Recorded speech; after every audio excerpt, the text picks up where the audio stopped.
A paz do Senhor Jesus para todo o povo de Deus. Quem tem o prazer de cumprimentar é o pastor Flávio de Andrade, da Assembleia de Deus, dos Tempos do Fim, Rio de Janeiro, Gardenia Azul, Jacarepaguá. No último vídeo, parte 5, estávamos falando como Deus me ensinou a dar. E agora darei continuidade a esse assunto, mas antes, porém, quero ler um versículo que se encontra lá em 1 Coríntios, capítulo 14, versículo 1, que diz: segui o amor e procurai com zelo os dons espirituais, mas principalmente que profetizeis. Segui o amor. Em todas as relações, em todos os assuntos, no reino de Deus, é preciso seguir o amor. O amor vem em primeiro lugar. Se alguém profetiza, mas não tem amor, não vale de nada. Porque o amor está em primeiro lugar, porque o amor te ensina a compreender. O amor te ensina a perdoar. O amor te ensina a suportar, porque ele te capacita a suportar tudo, perseguição, injúria, calúnia, tudo. Então, como eu estava falando, Deus precisa ensinar o profeta a dar. Se o profeta não sabe dar, como ele terá para oferecer? Porque Deus é o primeiro a doar. Deus foi o primeiro a doar. Ele doou o seu filho. Ele deu a vida ao homem. Deus é doador. Deus é o Pai das dádivas. Então, nós precisamos amar. Então, como eu estava te dizendo, precisamos amar e precisamos dar. O amor também nos faz dar, né? A mãe, quando tem seu filho, ela dá a vida até pelo seu filho, se precisar. Então, Deus me ensinou a dar. E eu era cometido de muitas enfermidades intestinais, o fígado. Hoje eu já sou curado desse problema. Mas eu tive muitos problemas intestinais, estomacais, e isso atingiu o fígado e eu ficava muito mal. Sofri muito com esse problema. Então, naquele tempo, eu estava muito em voga a plantação de confreio. Só se falava nessa erva. Então, eu ganhei uma muda, plantei e ela deu, e eu tomava o chá dessa planta. Quando foi um dia, eu cheguei e fui lá, pegar mais umas folhas para fazer chá, que eu não estava muito bem, e vi que alguém tinha mexido lá. Minha mãe tinha ido lá, pegou um pedação de muda e deu com a vizinha. Mas eu fiquei muito chateado. Eu não gostei, eu briguei com a minha mãe, porque a senhora fez isso, a planta é minha, não autorizei a senhora a dar a planta para ninguém. Sabe o que aconteceu, né? O Espírito Santo começou a tratar comigo, começou a me cobrar a respeito daquilo. E eu dobrei meu joelho e falei: Senhor, me perdoe. Eu nunca mais vou fazer isso. Mas sabe o que aconteceu com aquela planta? Deu uma praga na planta e a planta morreu. Era Deus me ensinando que Ele era o meu confreio. Deus é maravilhoso, né? Com o passar dos anos eu fui curado, não tem mais problema de fígado. De vez em quando acontece, é normal com qualquer um, mas como eu sofri antigamente do fígado, não sofro mais. Deus é maravilhoso, né? Está vendo como que Deus nos ensina? É assim que ele nos ensina. Então, se o profeta ele não sabe dar, ele não vai ser aprovado. Eu me lembro que também eu precisei aprender a dar o dízimo. Tem gente que prega contra o dízimo, mas o dízimo está dentro da palavra de Deus. Agora eu vou dizer uma coisa para você. Quem ama a Deus não ama dar? Se você não ama dar, você não ama Deus. Porque se você não ama Deus, você não ama a obra de Deus na terra. Como muito diz, Deus não precisa de dinheiro, Deus não precisa de dinheiro não. É o dono do ouro e da prata, mas a igreja na terra precisa. Quem é que paga a luz, meu irmão? Você vai na igreja, está a luz lá, você nem dá o dízimo para ajudar a pagar a luz. Quem paga a água da igreja, você vai lá, bebe da água da igreja, né? Faz utilização da água da igreja e não dá o dízimo para ajudar, né? Pensa nisso, não é verdade?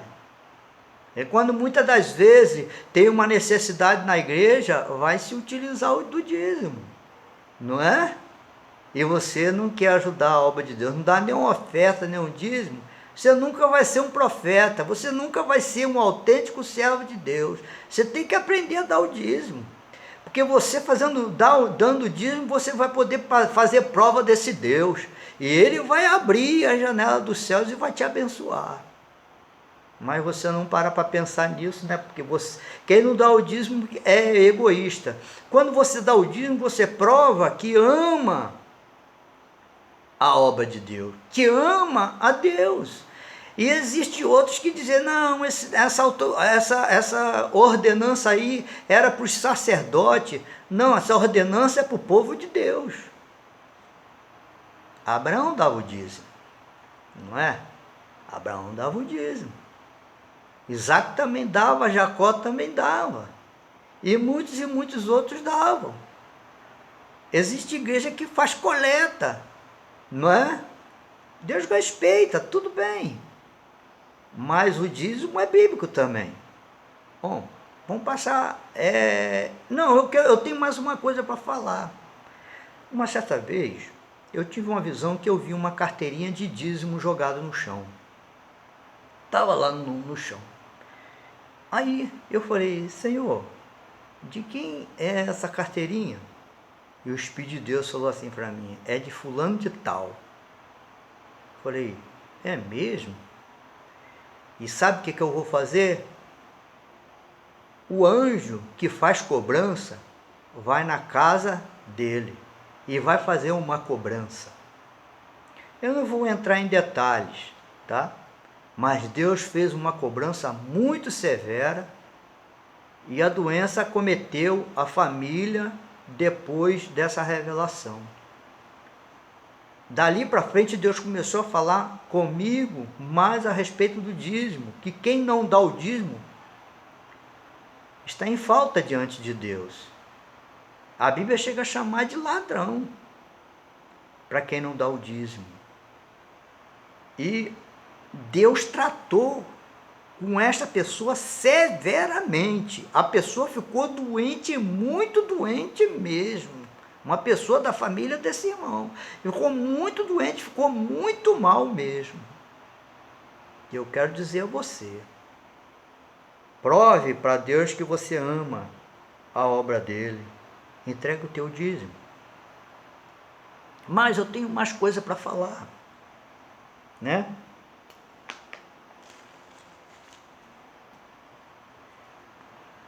Olha como Deus sustenta aqueles que são seus. Uma certa vez eu estava com uma enxada na mão, capinando aqui o terreno.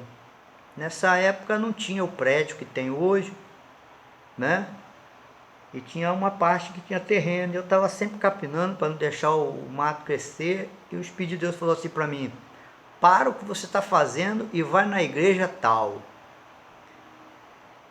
E eu estava passando um aperto, porque o meu gás de cozinha estava para acabar.